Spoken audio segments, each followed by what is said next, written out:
Every year the holiday season just pumps a massive amount of energy into our economy. But all of that buying and selling, it really relies on a financial system that's stable and healthy. So today, we're going to give that system a full checkup using the latest data from the U.S. Census Bureau and the Federal Reserve's own Financial Stability Report. All right, let's dive in. First, let's just get a sense of the scale we're talking about here. Just last holiday season, Americans spent an absolutely staggering $146.6 billion on electronic and mail-order shopping alone. I mean, that's way more than any other month of the year. And it's not just online, not by a long shot. Even the traditional department stores pulled in almost $6 billion in the month of December. The economic engine is definitely humming. But this activity isn't spread out evenly. For some businesses, like say toy and game stores, this period is everything. Just think about that for a second. Almost 14% of their entire year's sales happens in this one single holiday month. It's a total make or break time for them. All of this spending, we're talking billions of dollars changing hands in just a few weeks. It's only possible because it all rests on the bedrock of our financial system. That system is what lets us buy, sell, and borrow with confidence. And that brings us to the real question of this whole explainer. Just how healthy is that foundation, really? So, to find out, we're going to walk through the system's vital signs. After a quick look at that holiday economy, we'll check on prices, look at our collective debt, see how risky the lenders are, and ask if our money is truly safe before giving our final diagnosis. Let's get to it. First up in our checkup, asset valuations. Basically, are the prices for the big things, like stocks and houses, actually justified by their real value? Well, the Federal Reserve's report gives a pretty clear answer here. Across a whole bunch of different markets, prices are high, really high, when you compare them to the past. The word they keep using is elevated. So what does elevated actually mean for you? Well, it means that in the stock market, key measures of value are pushed way, way up. In the housing market, the cost to buy a house versus just renting one is near an all-time high. Even in commercial real estate, there are still some weak spots. Now look, high prices are fantastic if you already own these things, but for everybody else, it can feel like a huge barrier to just getting ahead. And this kind of begs the question, right? With prices for everything so high, how are people and businesses even affording things? Well, for many, the answer brings us to our next checkup point, debt. And right off the bat, we get some surprisingly good news. If you add up all the debt held by households and businesses, and then you compare it to the size of the entire U.S. economy, that ratio is actually the lowest it's been in 2 decades. On the surface, that looks really healthy. But here's the thing. This is where we see why those strong economic numbers don't always match how people are feeling. Because right underneath that positive headline, there are some real signs of stress.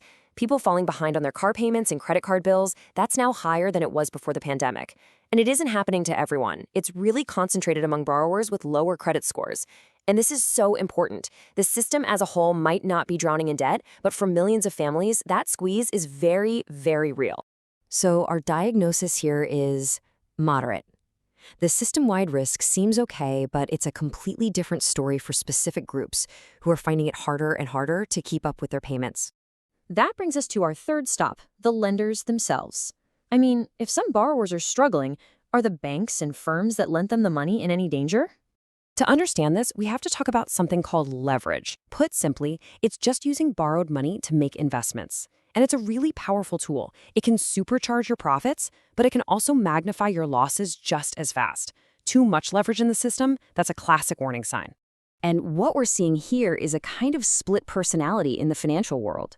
On one side, you have your traditional banks.